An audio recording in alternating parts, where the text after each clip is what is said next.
This is Geek Gab with your hosts, Dornall and me, Daddy Warpig. We are back. Geek Gab for Monday, July 15th, 2024.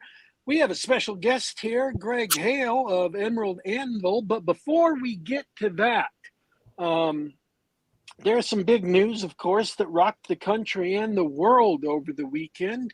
And I just want to say that I want to extend my condolences to the family man who was shot in an attempted assassination of President Trump Friday night, or Saturday night, excuse me, and also the two other people who were wounded in the crowd, and President Trump himself, of course. Extend the condolences to the families of all involved. Very happy that President Trump wasn't killed. Wish him and his new running mate, J.D. Vance, freshman senator from Ohio. That announcement was made just earlier today at the Republican National Convention in Milwaukee. Want to extend condolences to him, or condolences to his family, but also congratulations to J.D. Vance. And hope that, it's been 40 years since the last attempted assassination of a president of the United States, and I sincerely hope it'll be a lot longer before we have another one.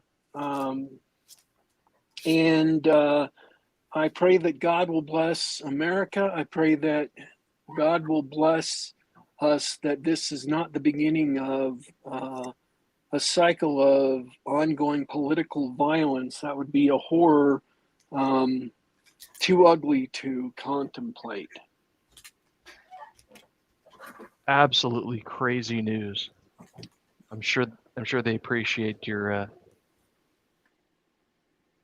prayers and everything. Absolutely nuts. We don't usually talk politics on this show. So No, I've been talking politics for the last 2 days on Twitter, and I'm in violation of my own, my own self-imposed political silence on Twitter. I stopped talking about politics on Twitter a while ago, and I'm getting close to just reimposing that and stopping talking about politics anymore on Twitter again. But everybody would expect me to comment on this. you've given yourself an exception for the current circumstances. Yeah. Yeah. I also wanted to mention this, because I told you about this before we started the show. They've given the shooter a nickname. A nickname? Well, of course they have. What is it? They're calling him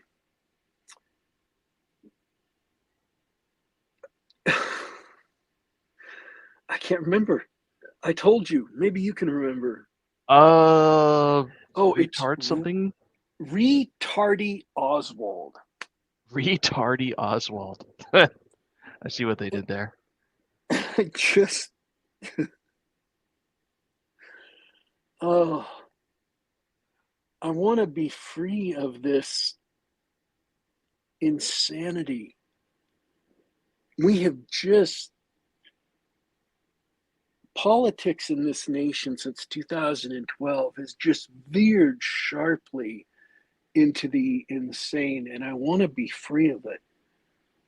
And I'm not saying I will, and I'm not saying that, me ignoring politics is going to make that happen. But at the same time, me obsessing over politics and spending all my day reading about politics and commenting on politics on Twitter isn't going to make that happen either, and isn't going to make me happy.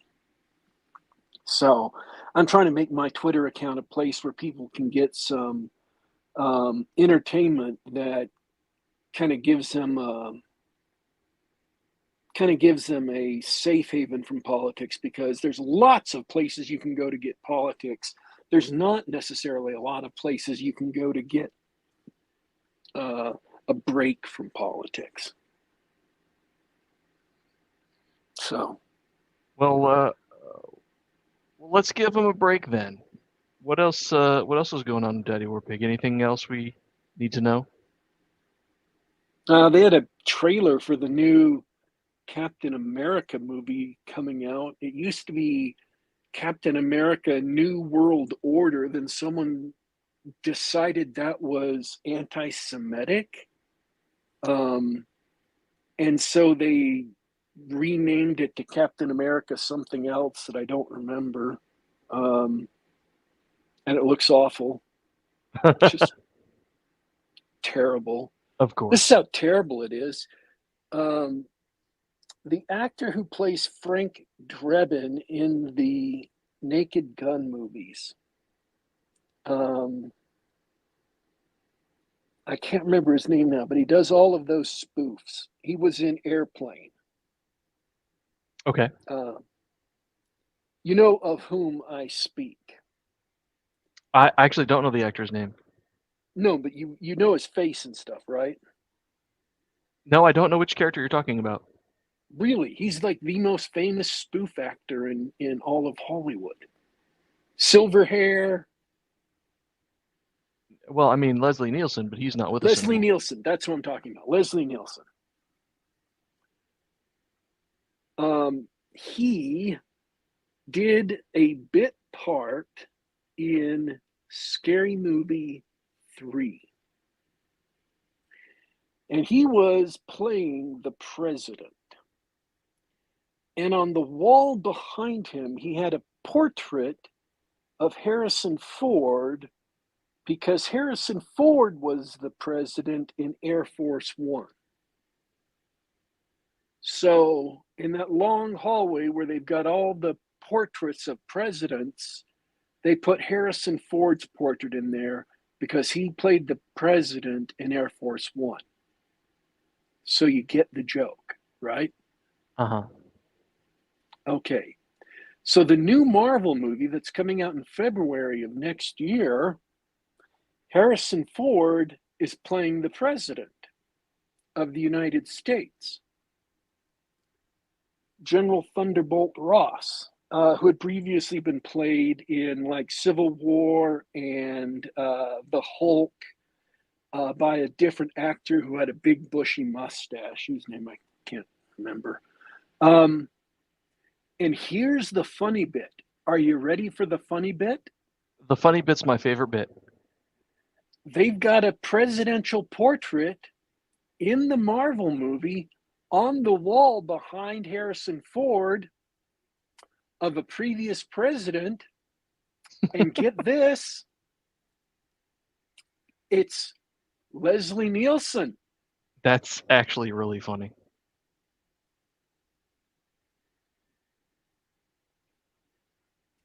So they are assuring us that this new Marvel movie is just as funny as like Scary Movie 3 and Epic Movie, which I don't know about you, but that's quite reassuring to know that that it's going to be funnier and better than every other Marvel TV show. Because, god darn it, there's an absolute lower limit on how bad it's going to be. And I, for one, feel reassured. That's quite a bar that needs to be cleared. Yeah. Mm.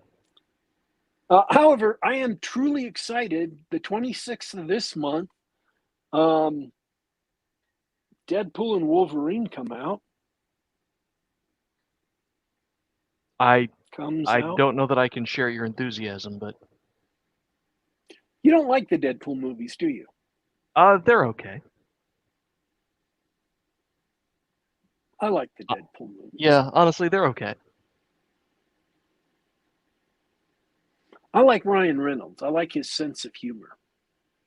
Uh, I haven't seen every Ryan Reynolds movie. I'm not like a super fan, but uh, Free Guy, I really like that. I thought that was funny. I've seen several other of his movies. Um, so yeah, I'm looking forward to that one. Cool. Um, I just watched the Apple TV Plus series Dark Matter. Oh, Which good. have you seen that? Yeah, I talked about it a couple episodes ago. Oh, okay. Well, I just watched it. What'd you think? I completely forgot that you had. What did you say about it?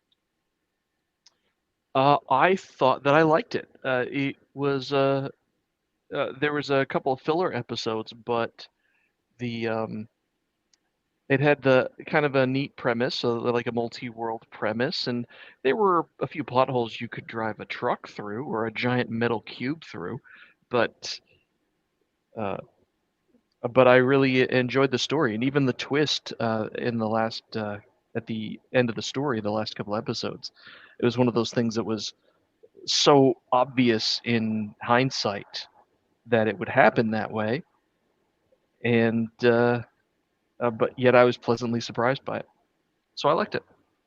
I liked most of it. There were some episodes that were filler. There were also some scenes that went on so long, I was begging for the show to hurry up and get through them. Um, Not a lot of scenes, just one or two scenes that just went on that were absolutely pointless, and I knew they were pointless. And they were talking about things that just didn't matter, and I didn't want to hear about them. There were characters discussing their backstory, and I did not want to hear about their backstory because it was like episode 6 out of 9 or 7 out of 9. And I'm like, just shut up, please go on. I don't care Right. about what happened to you as a child. It's too late. This is stuff that should have gone in the first or second episode when you're building up, us caring about the characters. It's too darn late. This does not affect the plot at all, and it didn't. It didn't affect the plot at all. Not at all. Um, there were a few odd pacing issues at some point where like really important things happened all of a sudden and they just jumped right past him. You're like, well, wait, where did that come from? Just out of the blue. Um,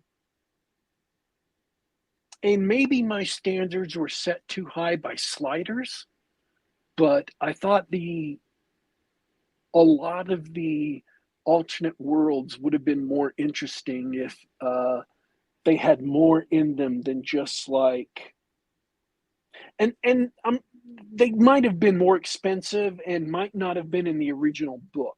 So I'm not saying this ruins the series. I really liked the sliders bit of going to a new alternate world, and there were just wacky things there like, lawyers in this world are gunslingers, and you settle lawsuits by having a shootout.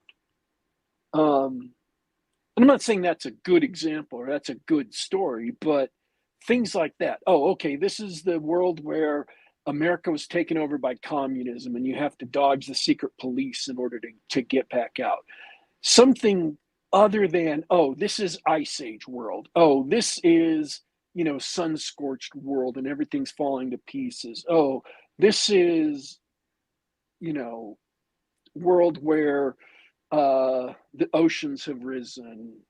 Just one empty world after another with no people on it. That one of the worlds I really liked was the world where everybody was dying from the big plague because you interacted with actual people. I liked the worlds where there were people that they could interact with, where you could see kind of the alternate personalities and events and things like that. I wish they had had more of those and less of everybody's died off and we don't know why. That's just a preference. I'm not saying they were bad or anything. That was just, I was kind of disappointed by that. Yeah, I agree. It was not a great choice because those were the filler episodes, and if you're gonna have a filler episode where the I mean the characters are trying to figure out how to get back to their original timelines, and so they end up in these other worlds while trying to figure it out. Well, if you're gonna waste our time with filler episodes, at least make the things that they do there interesting. Yeah. but I really did like the show.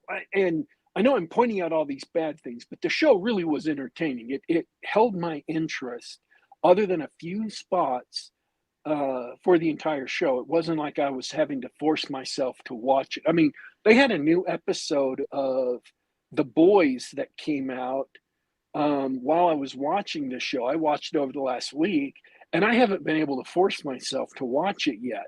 I was like, no, I want to finish Dark Matter, and then I stopped because I just once I finished Dark Matter, I haven't gone back and watched the Boys episode because I'm having to force myself to do it.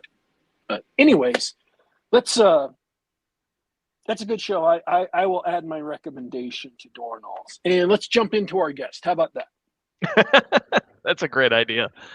Um, it is my pleasure to introduce Gregg from Emerald Anvil. Gregg Hale, welcome to the show. Hey guys, thank you for having me on. Appreciate it. Yeah, and thanks for hanging out while we talked about that other stuff. Yeah, I'm glad you're not interested in any of that stuff because none of it's good. The only stuff that's good is Emerald Anvil, apparently. exactly. That's all we need to talk about. No, I love the boys. I'm totally caught up with the boys. I've not watched Dark Matter, so I have nothing to say on that. But I love the boys. We'll see how this. It feels like this season's the final one. I haven't heard if that's the case or not, but it kind of feels like they're writing toward an ending here in a few episodes. They've got one more season after this. Oh, they do. Oh, okay. All right. Okay. Interesting. But yeah, I'm enjoying it so far. Oh, cool. Yeah, we basically talk about any geeky stuff on the show, but we've got you here. You have come highly recommended from a great friend of the show, Rick Stump, who sent you our way. Mind if I ask, how is it that you know the inestimable Mr. Stump? Rick and I were in the army together at language school. We both learned Persian Farsi at the Defense Language Institute in 1985 and 86. So that's where I know Rick. Where we played Dungeon Dragons. Not surprisingly, there's a lot of Dungeon Dragons geeks in the military intelligence community. So it was kind of a target-rich environment for playing Dungeons and Dragons there at language school. I am not surprised at all. There's a lot of role players also in Iran and Iraq. I heard people who were playing Dungeons and Dragons and Shadowrun. And, oh wow! Like Interesting. Yeah. I mean, in a way, that doesn't surprise me at all about Iran. I think Iran is like so much more Western, like culturally than. No, I'm sorry. I didn't mean Iran. I meant Iraq and Afghanistan. The American soldiers deployed in Iraq and Afghanistan during the global war on terror. Oh, you mean amongst Americans? Yeah. Oh, sorry. Yeah. I mean, yeah. But, although I wouldn't be surprised if there was some role playing happening in Iran. Yeah, I'm one of the artists who helped us on Emerald Anvil was in Ranger Bat, and he still does. Some contracting stuff, special ops contracting stuff, and a lot of the guys that he works with, who are all very real special ops guys, are gamers and Dungeons and Dragons guys. So it's a pretty broad spectrum, I think. I love Bradford it. Walker says Navy's got them too. Nukes I knew ran games while at sea when off duty. Wait, say that again. I didn't catch that. Sorry. Oh, Bradford Walker in the chat says Navy's got them too. Nukes I knew ran games while at sea when off duty. Oh yeah, I bet being on a ship is also a rich environment for doing some gaming. I can only imagine.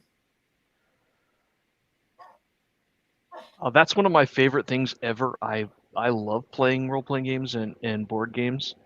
So I was really excited when I took a look at your site, Emerald Anvil, and saw that we're not talking about just a book or a show or something like this. Can you tell me about this? It encompasses gaming and play by post role playing and cards and shows and everything like that. This is cool. This is Yeah. cool. Yeah, Emerald Anvil is kind of the overarching name for a story world that I co-created along with my longtime creative partner Ed Sanchez. We did Blair Witch together way back in the day, and it is a fantasy story world centered on the dangerous fairy realm known as Hada. And these fairies are not like Tinkerbell. This is way more like Game of Thrones fairies.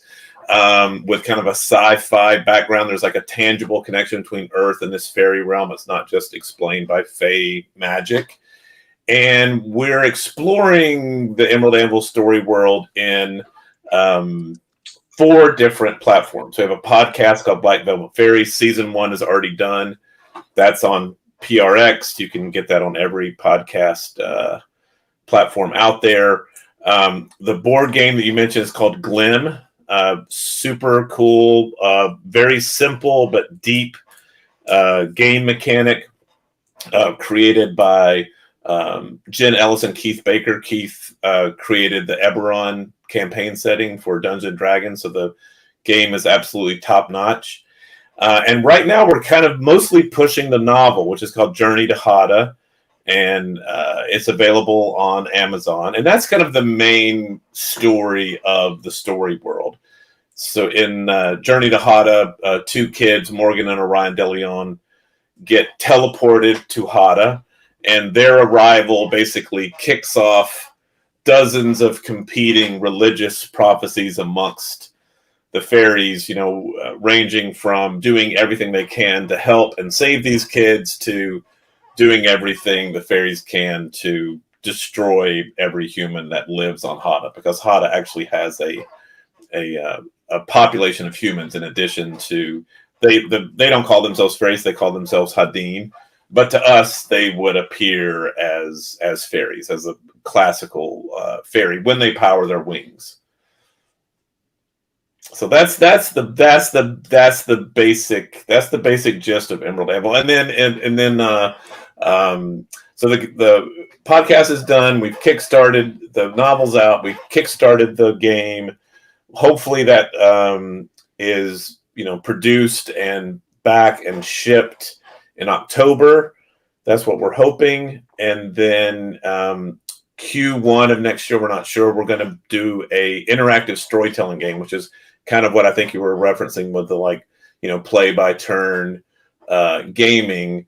That's going to be kind of a hex-based interactive storytelling game that's going to use digital collectibles. That will launch that in hopefully in January, February, and we'll be giving away 1,000. The idea is to give away 1,000 digital collectibles, do a storytelling thing with people that are like really into fantasy, and then hopefully build enough of a community to go a little broader with it and get it out to a broader audience. It's all audience building right now. We were kind of talking about this before we got started. This is all a grassroots thing. This is all independently financed. There's no big company behind it. It's kind of like how we did Blair Witch back in the day, where we just kind of started with a good idea and just kept executing, building content around it to the best of our ability and finding an audience. And that's what we're doing with this. We're just in the process of getting this out in front of as many people as possible. How's it going so far? It's going okay. If I'm being completely honest, it's going okay. My producing partners, Jane Fleming and Mark Ordesky. Mark was executive producer of Lord of the Rings. I think they had a much more realistic expectation of how things were going to be going at this point. They're like, this is kind of where we expected it to be. We knew that we had very, very little money to spend on marketing, like almost none. And I think I was being overly optimistic. This is very much a project from my heart. This all comes from my kid, 12 years ago when they were 18, was like super into fairies. Or 12 years ago when they were 6, they're 18 now, were super into fairies. I kind of created this fairy character for them to interact with. We had couple of years, those golden years, ages 6 to 8, where they believed that this fairy existed and was writing them letters and leaving the little things buried out in the backyard. And that kind of got me started down this path of what would be a fairy-based fantasy setting that would work for me as an adult fan of fantasy. And many, many years of a lot of back and forth between me and Ed, and figuring out how much we wanted to incorporate like versions of our own kids into it. Many, many years have led to Emerald Anvil kind of coming together as a project a couple of years ago. And we went out and total passion project. Nobody is going to give me and Ed Sanchez, $200 million to make an epic fantasy movie. So our idea was, well, let's put the idea out there in some mediums, on some platforms that we can afford to finance ourselves. So, a podcast is relatively cheap. A novel's relatively cheap. A board game, especially when you kickstart it, is relatively cheap to get up and running. And the digital collectible interactive storytelling game is also a very manageable amount of money. So hoping to get the content out there, get the universe out there in front of people with these lower cost platforms, build an audience, and then, hopefully build some momentum. But to answer your question, I wish it was going better than it is. But, I still really believe in it, and my partners still really believe in it and are pushing me to do this kind of stuff. Like they're like, got to get out there and get on podcasts and talk to people and get them excited about it. So that's what I'm endeavoring to do this evening with you guys. Oh, well, we're happy to help out. I think I have a breadth of stuff I need to know. So let's just start with, I love the multifaceted approach that you're taking to this, sort of all these different types of media, because Daddy Warpig and I do talk to a lot of authors or other podcasters or other people like that, and one of the biggest problems, especially for an independent author, is to sort of find their audience, find people who would be interested in buying and reading their stories and stuff. And what seems unique to me is the multimedia approach. Is that something that, and this is the other thread that I absolutely need to pull on, this is something that you learned from doing Blair Witch Project? That's a very insightful. Yes, absolutely. So we did Blair Witch, and I wish I could say that we were smart enough to know that we were, inventing a new kind of marketing or whatever. But really, and this does kind of goes to Dungeons and Dragons, but also goes back to Star Wars. Both Ed and I, this is going to be a long answer. Both Ed and I are children of Star Wars. Like, we both want to be filmmakers. And in fact, most filmmakers I know who are around my age want to be filmmakers because of Star Wars, right? That's absolutely what got me fired up to be a filmmaker when I was 11 years old. Dungeons and Dragons came shortly after that. And Star Wars was, even when I was a kid, I never looked at Star Wars as just a movie. I always thought Star Wars was this world, and I'm exploring it in different ways. I love the movie, but I also like the comic books and listening to the album and anything that I could get, playing with the action figures, right? Anything that I could do that was part of that world to me felt like that storytelling. And then Dungeons and Dragons comes along, and I kind of quickly moved from doing modules to doing like a homebrew. Like, I did a homebrew for 10th, 11th, and 12th grade for like 3 years solid, was one homebrew with me and a couple of dungeon masters. And, there's something about that improv storytelling, or the fact that a story can be kind of like this distributed thing that you can put in front of people in a variety of ways that Star Wars and Dungeons and Dragons did to me. And then when we started making Blair Witch Project, we knew we had the stuff that we wanted to be in the movie, but then there was also other like backstory, prequel stuff, lore that we wanted to share with people. Ed actually knew how to code websites back in the day, which was very rare in 19 94, 95. So we built a website basically just to share that content with people, not thinking of it as marketing. I mean, we knew it was marketing, but really we were just like, hey, this is a cool way of telling the story, right? A distributed story, a story told across multiple platforms. And that obviously worked really well with Blair Witch. We put ourselves in luck's way, right place, right time with a lot of aspects of Blair Witch. And then after the success of Blair Witch, some advertising people came to us and were like, hey, do you think you could do this kind of story-based marketing for brands? And we were like, sure, why not? So we ended up starting a company, me and Mike Manello, who was also one of the Blair Witch filmmakers. We started a company called Campfire, which does story-based advertising. And that is like doing exactly what you were saying, Dornall, about, applying this Blair Witchy stuff to advertising, where you're taking a story, you're dividing it up, and you're putting that story in front of people where they already are and using that to bring them into a bigger message. We did it for stuff like, some of the weirder ones were like we did things for Audi and Sharp Television and things that weren't entertainment brands.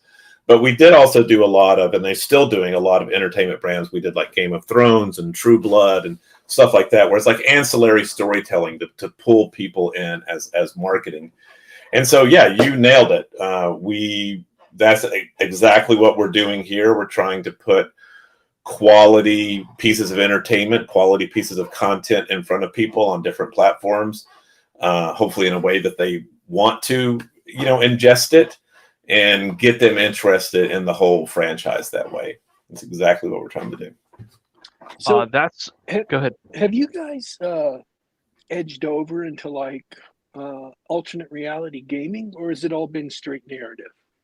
I mean, we were considered like some of the first ARG people. We were like, kind of, I don't know, heavy hitters or whatever in like the early ARG stuff. They did like ARG Fest and things like that, and we did all that stuff. People definitely considered like the Audi thing was an ARG. We did one for Sharp Televisions that was an ARG. So it's definitely used to do a lot of ARG stuff. I think that's kind of fallen out of fashion as far as the advertising goes. I know a lot of people still do that. They call it immersive or, whatever. So Campfire's still in business. Mike still runs Campfire. They've kind of moved away from that kind of stuff. They do a lot of live events now. Like they're going crazy right now because of getting ready for Comic-Con in San Diego. They always do like the coolest thing at Comic-Con is usually something that Campfire does.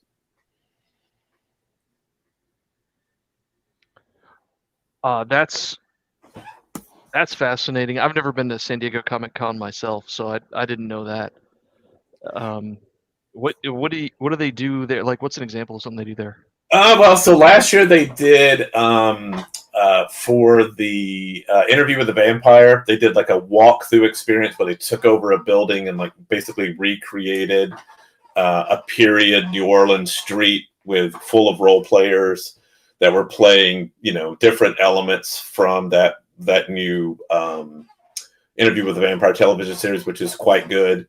A couple of years ago, they did a Westworld thing where like they basically recreated a whole like the input system of getting you ready to go into Westworld. They recreated that at Comic-Con as a way of promoting Westworld when it first came out. So they do a lot of live events is what it's turned into. When I was still with Campfire, we were mostly doing kind of like mostly online stuff that crossed over sometimes into the real world, but mostly it was kind of online stuff like creating content and putting it in different places, whether that's like, making a comic book or fake commercials or like an ARG type thing. We did a lot of gaming things, like a lot of puzzles, for the hive mind to figure out, which they always figured out. Like it was way easier for the hive mind to figure out our puzzles than it was for us to actually create the puzzles. Yeah, we have a word for that in the internet. It's called weaponized autism. That I have not heard that, and that sounds incredibly accurate. Yeah, Man, we would get these experts, like we did a True Blood thing. We were trying to vampires are super old, and the really old ones have been around for thousands of years, so they could write in Aramaic or whatever. Like we would try to get the most obscure, weird code things, and hire an expert and spend all this time coming up with some sort of message and put it out there, and 15 minutes later, it's completely solved and demolished, and didn't entertain people for much longer than 15 minutes. But that's the way it goes. Oh well.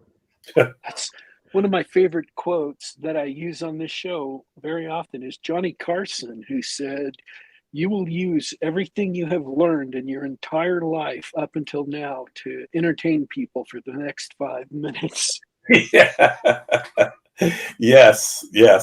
And that's definitely the way it feels right now, where we're at in the process with Emerald Anvil of there is in some ways wonderful democratization of content, right? The ability to put content out there, the ability to create content, the ability to put content out on a platform where millions of people can see your stuff is all wonderful.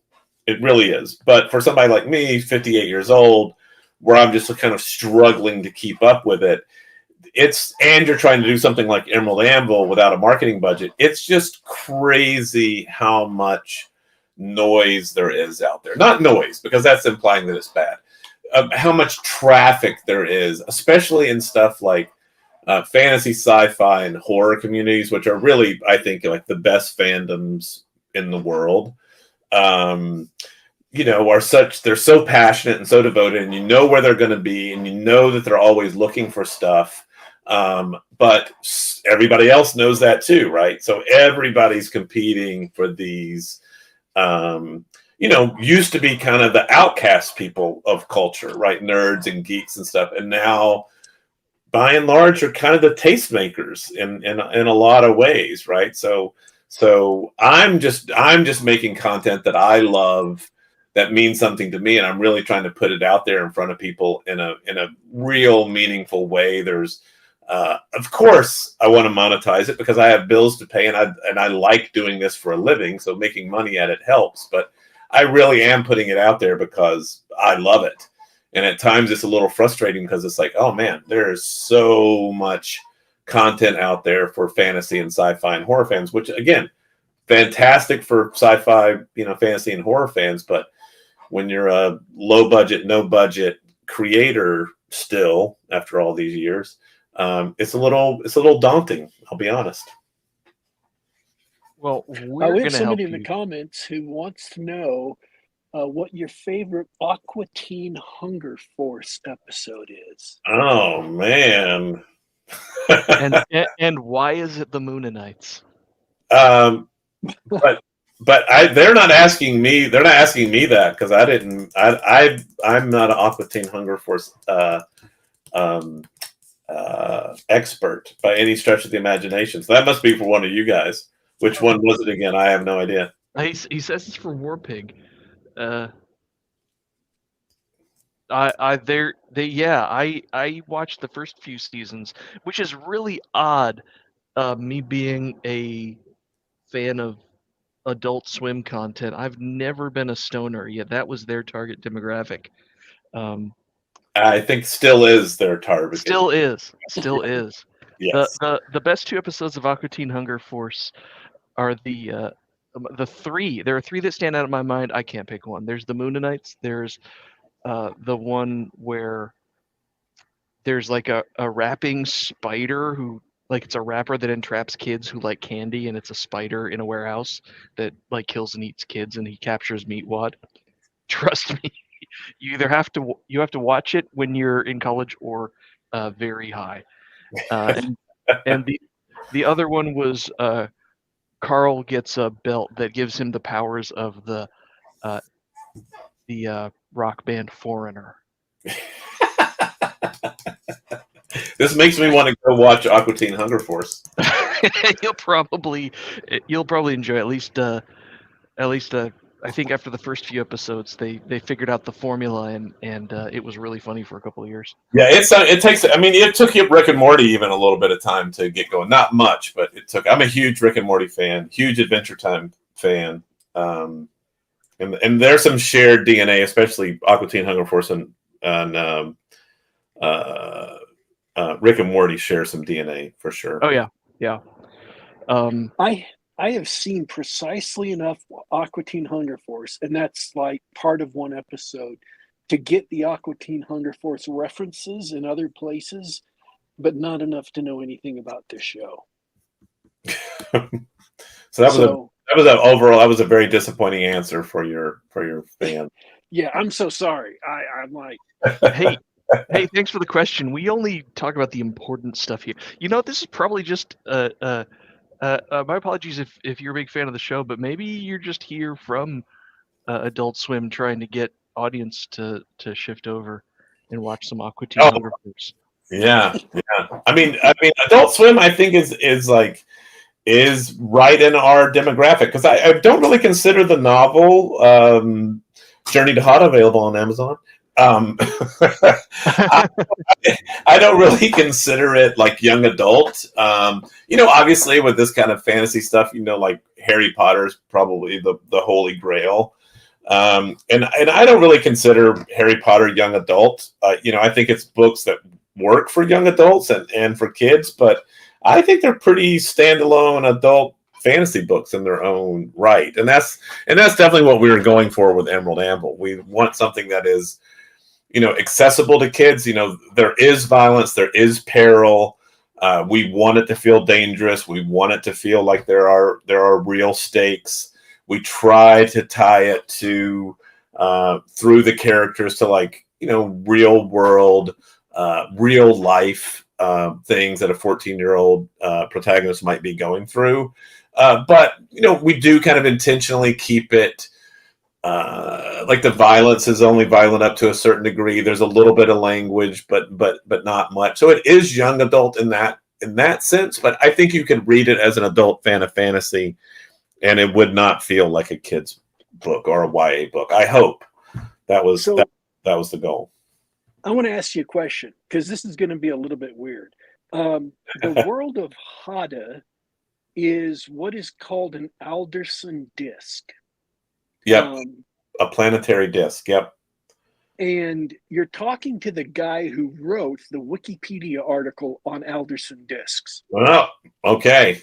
We should offline on this, and I could ask you all my stupid questions about the mass of the disc and blah blah blah. Then I occasionally get on Reddit and talk about like weaponized autism. You get on Reddit and ask a question, and mostly what you get is like how stupid you are. But yeah, so I probably have a bunch of questions for you. But I'm just wondering.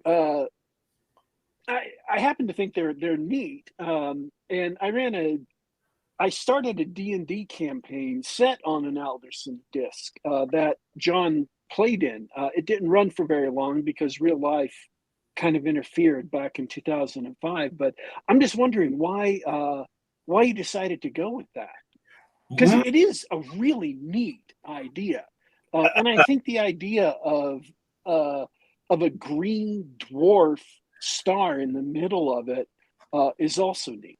Yeah, thank you. Yeah, that's kind of the sci-fi. I was very conscious of I didn't want it to just be explained by fae magic, right? Which is most fairy stuff that we're familiar with in the United States is British Isles fae lore, which is amazing. And we get into that pretty deep in Black Velvet Fairies on the podcast with some real fairy experts. They actually are real fairy experts out there.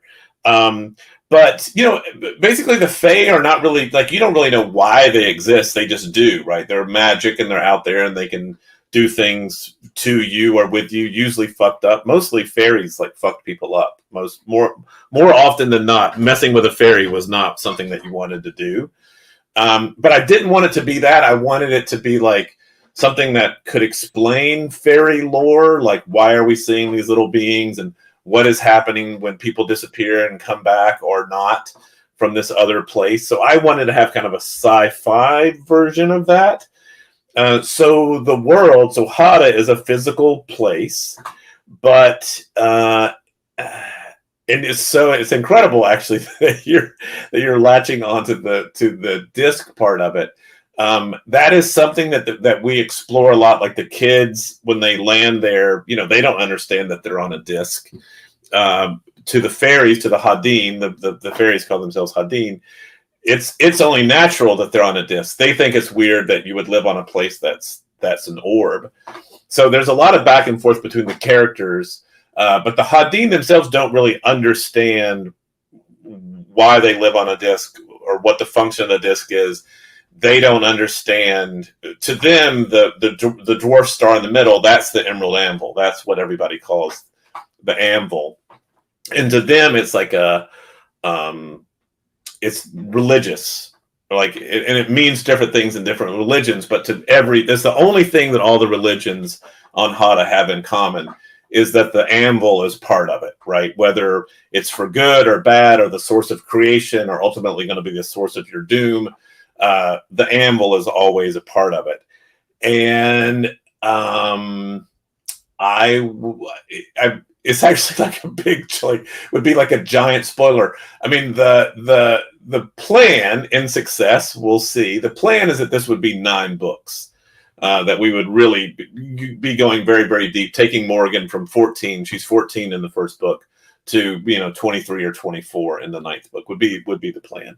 And I'm not even sure how deep we would get into this aspect of it, even in 9 books. So maybe it's a spoiler, maybe it's not.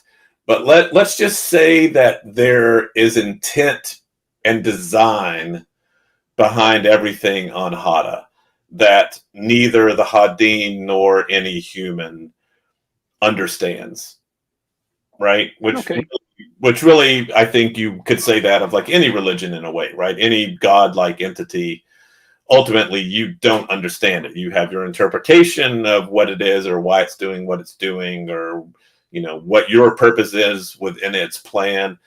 This kind of falls into that, but there's a reason that it is a disc. There's a reason that the star is there, and for purposes of the novels, with the kids interacting with the different Hadin and all the different politics and religions and sects and cults and factions amongst, there's 2 billion. It's a planet.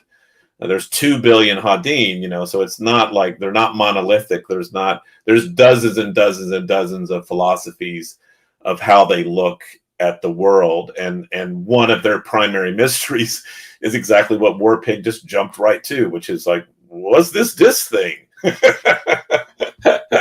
So I mean, you're actually the first person who's got into that at all, which I find super interesting. So I can't tell you the answer except to say that it is by design. Let's just say that it's all by design. And this is probably something else you can't answer. And if you can't answer, just say nope. Alderson discs, because of their size, they have gravity that pushes down from both sides of the plane. So it's entirely possible that there could be an entirely different map that's occupied on the quote unquote bottom side of the disc. On the bottom side. Right. No, I can answer that one. There's an atmosphere. Gravity holds an atmosphere on one side, but it is open to space on the other. Okay. And a lot of this, even though I say it's sci-fi, I am gonna like beg off of being too of the sci and more of the fi, and say that there are forces at work, which are like so beyond. It's kind of like the whole thing of like any, what's the saying, like any advanced technology at some point becomes magic to a person. This is a little bit like that, right? Like there's aspects of how Hada works as a physical thing that I can't explain scientifically, but whoever designed it could, if that makes any sense. Yeah. I was just, the reason why I was loath to ask that question, I'm just thinking, I mean, that could be like a big revelation, is that all of a sudden the Hadi and the humans discover, oh, this world is huge, but bam, there's this other entire world. And you're like, no, we want to save that for book 5. So I can't say anything about that. I'd be like, oh, yeah, yeah. Maybe I'll keep my mouth shut. I'll steal that for book 10. All right. No, I just thought that was neat. That's very different. There's not a lot of books that incorporate a world like that. Yeah, it kind of started with, I knew that. I mean, again, this is like a decade in the making, or lots and lots of steps. One of the big steps was, Ed's Cuban American. And when we were talking about the basics of this idea, he was just like, well, the word for fairy in Spanish is hada or ada. And there was just something about that word that's like, oh man, that feels like more than just like the word for a singular fairy. It feels like a whole world. So that kind of became hada. And then there's a corollary. Every language on Earth has a corollary, or not every language. Most major languages on Earth have a corollary or an analog on hada, and there's a reason for that. But actually, one of the characters says, what came first? Did Spanish start on hada, or did Spanish start on Earth? And they don't really know, because the bad guys are the bad guys are the empire of the Holy Empire of Pydos, and they're based on the Spanish Inquisition. So they're kind of a I didn't expect that to come up. Yeah, like a militaristic, theocratic empire that are kind of modeled on the Inquisition and the conquistadors and that kind of stuff, right? So there's a connection between Spanish language on Earth and Spanish language and Spanish, culture. Although there is Pydosian culture on hada. And I got that, by the way. Oh, cool. But I'm forgetting why I started talking about that. I got totally sidetracked. What were we talking about? I lost it too. So it sounds like, I want to try to get at, because right now the book is out, and the things that are sort of at the forefront, the book and the getting people to look into the Discord thing.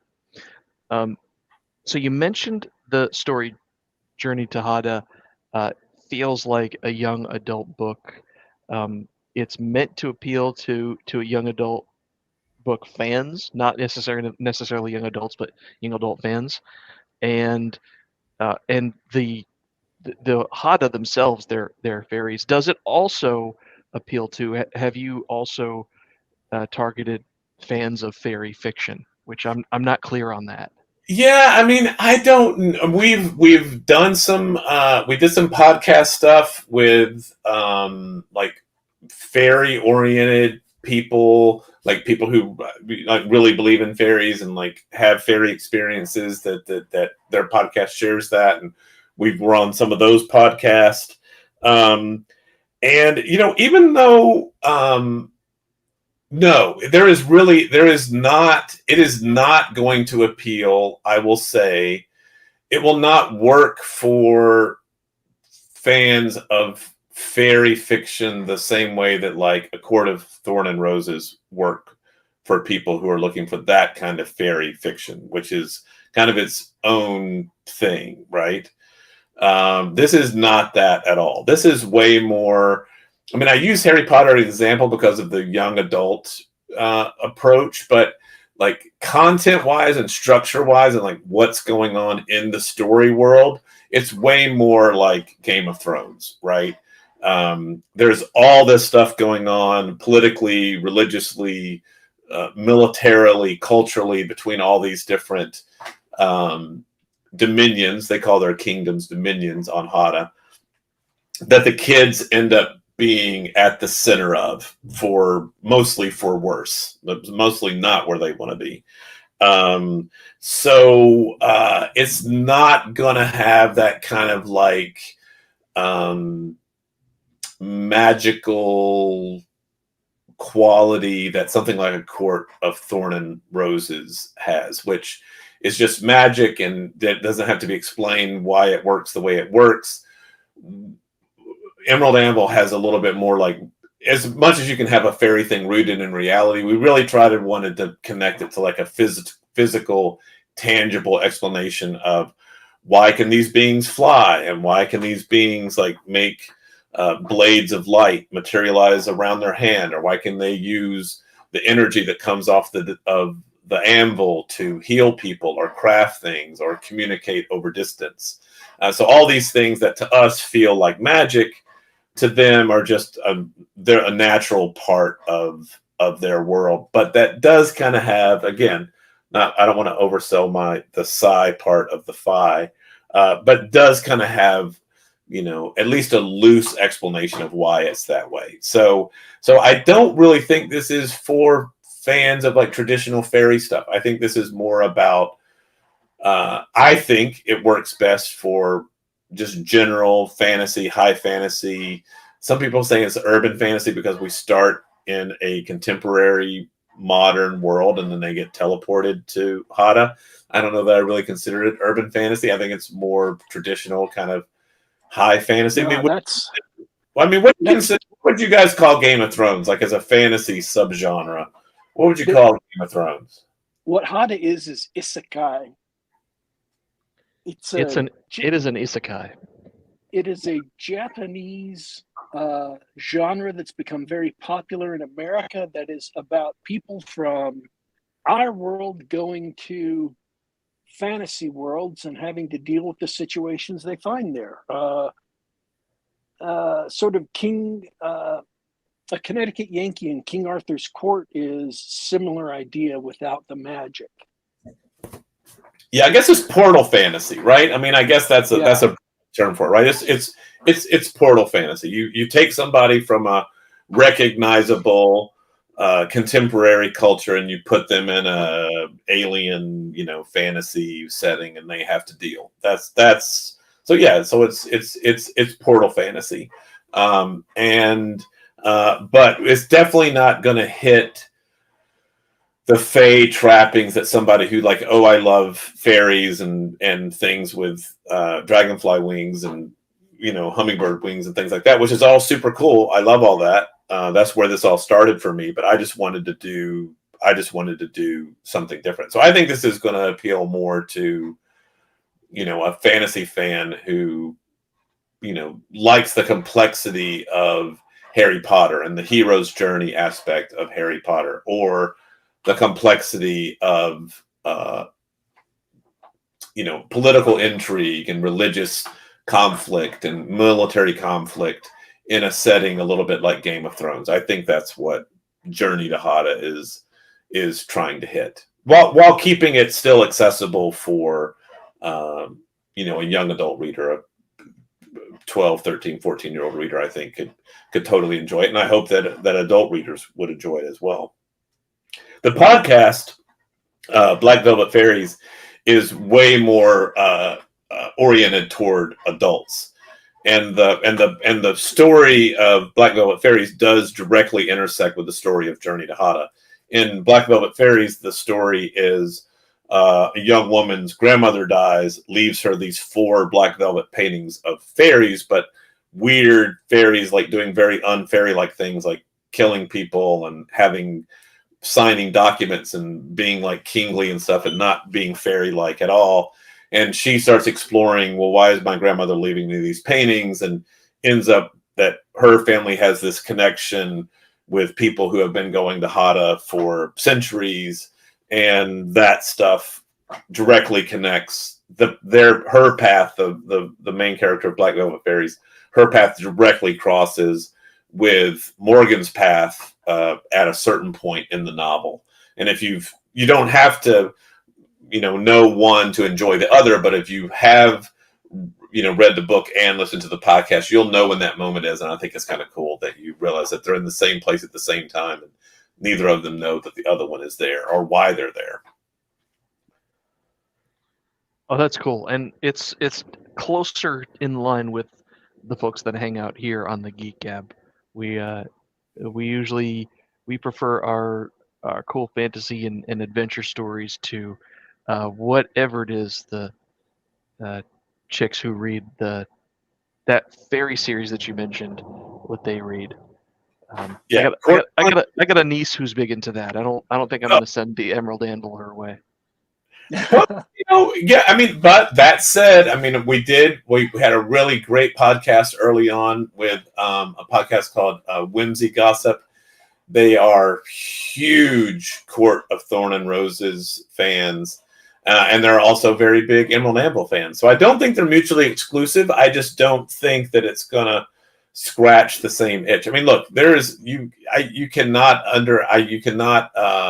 discount the impact that what do they call the Mass verse, because her last name is Mass, the woman who writes the Court of Thorn and Roses.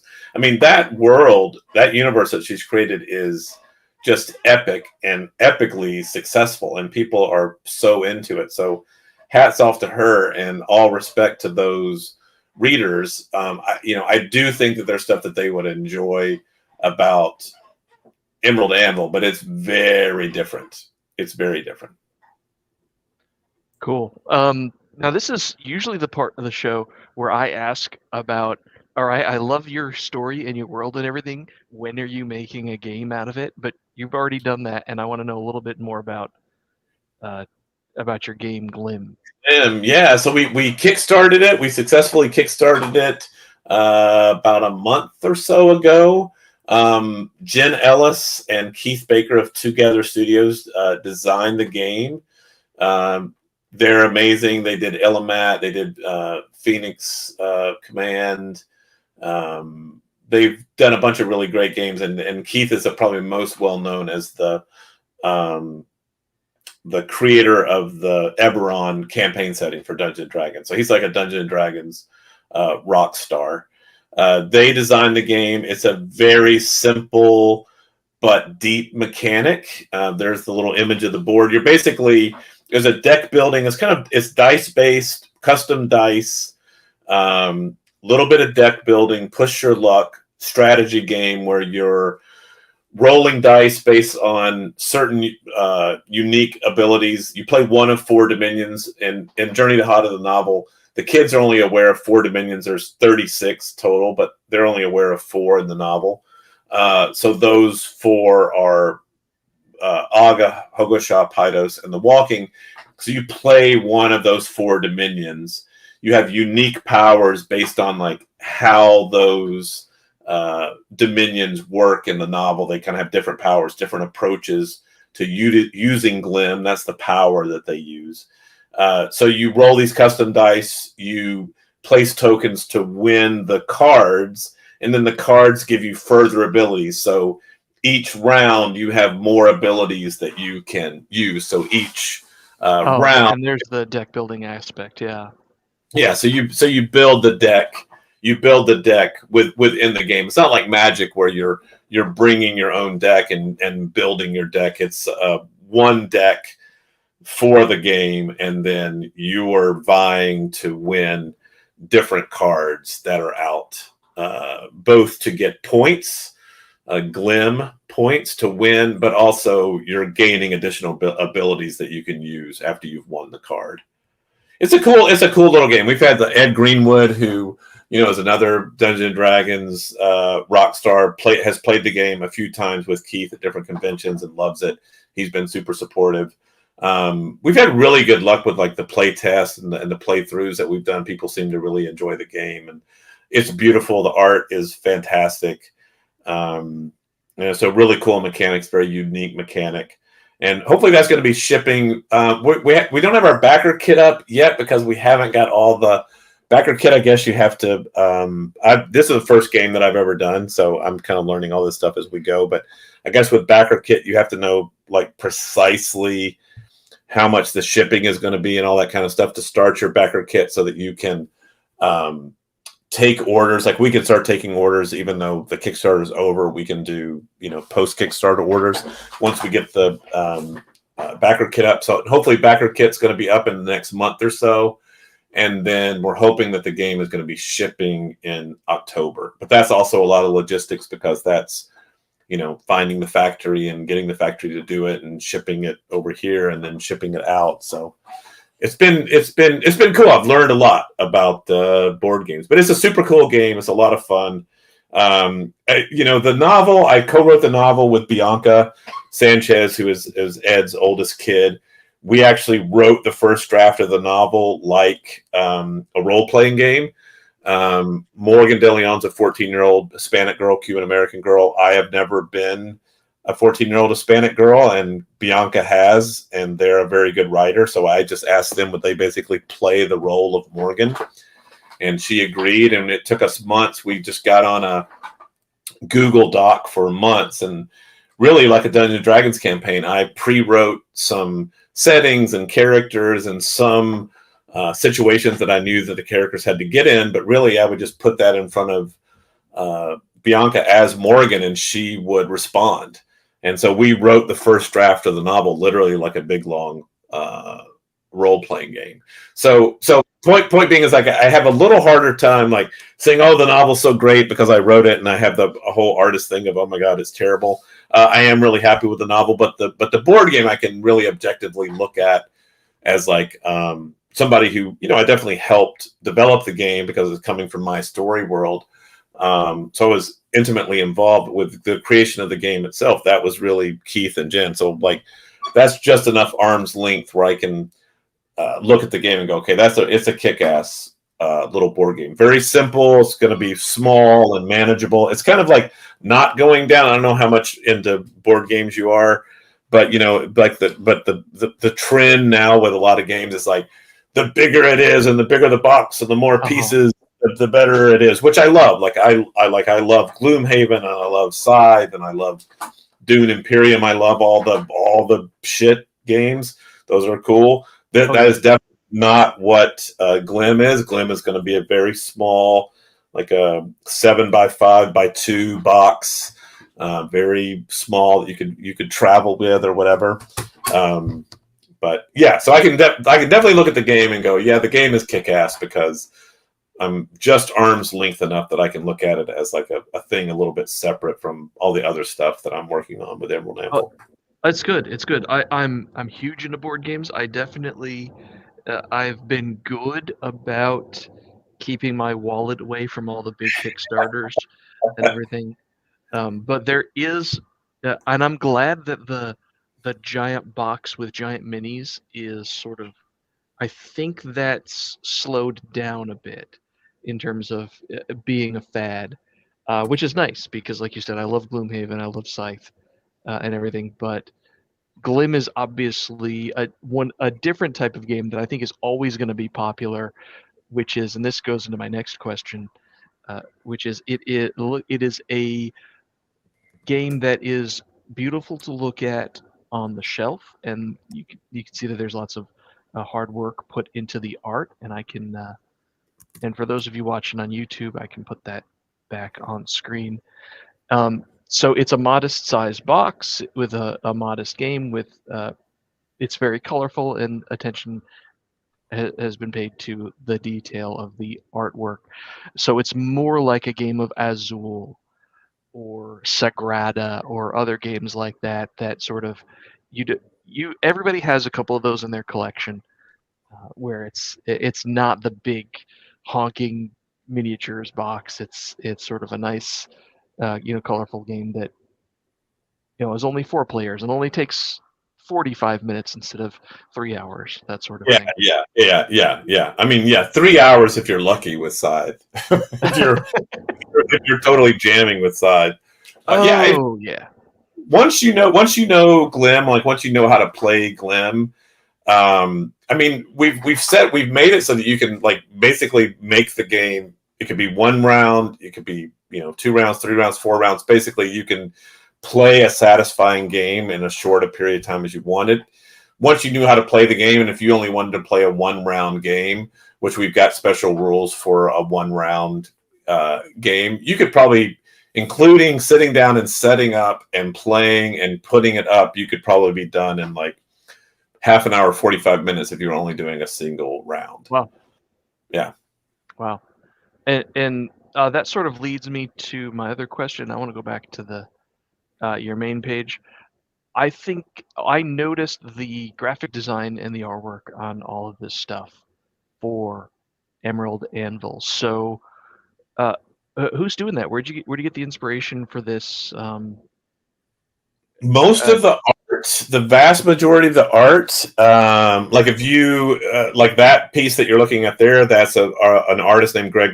He's another guy that I've known for 20 plus years. He's an artist that I just love working with, and he is a huge Dungeons and Dragons geek, fantasy geek, and we just started talking about this idea like years and years ago, and Gregg just started doing art for us, like helping us, like, well, this is what the world might look like, and so really we kind of developed the idea along with Gregg's visual style.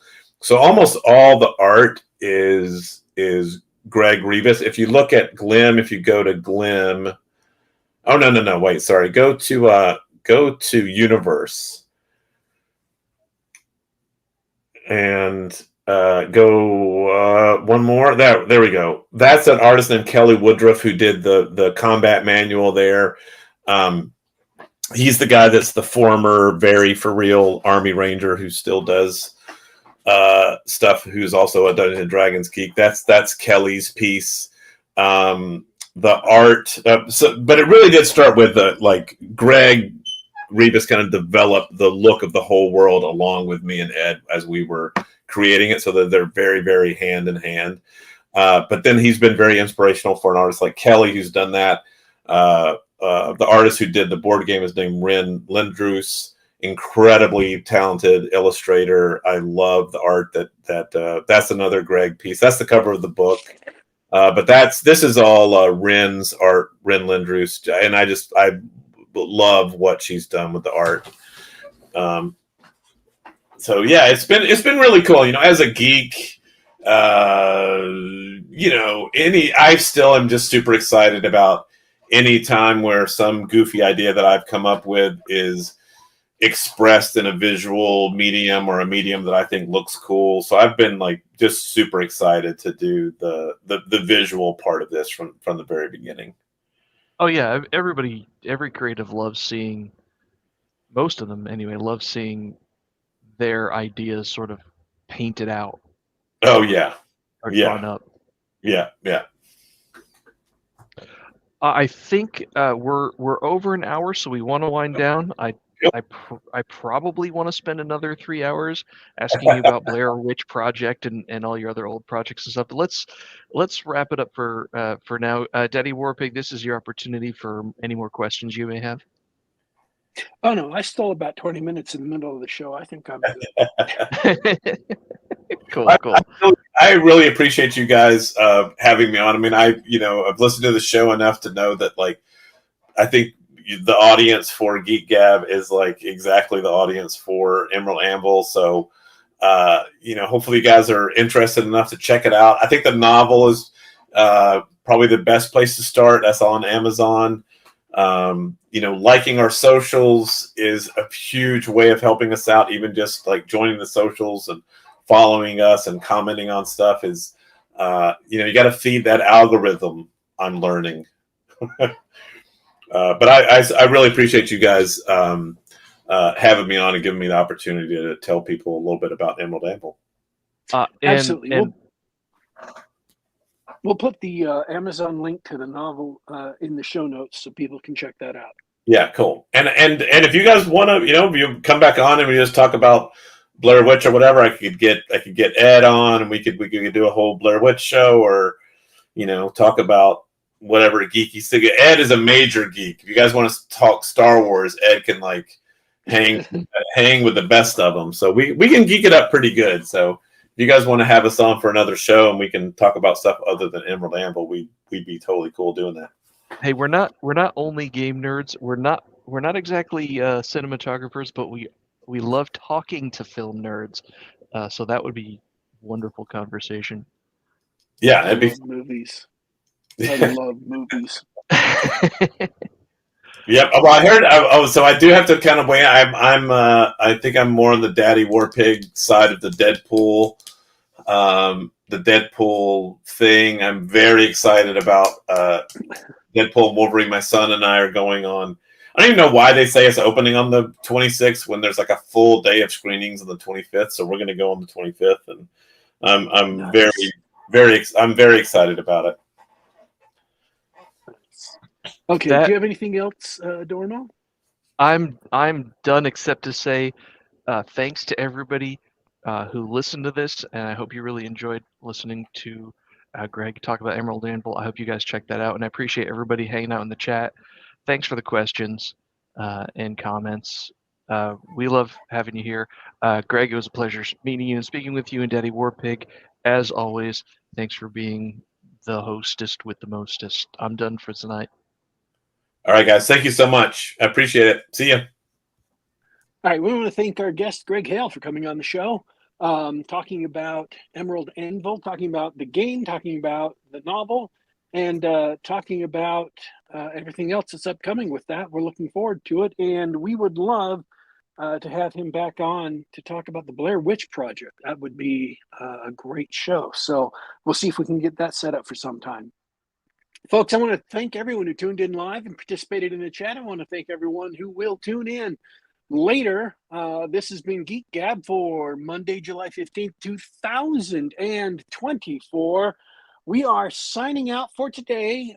You can check us out just about every Monday, just about the same time. YouTube.com/GeekGab. That's YouTube.com/GeekGab. You can get us on SoundCloud.com. You can get us on the Google Play Store or on the iTunes Store. Just do a search for Geek Gab. Download us on the device of your choice.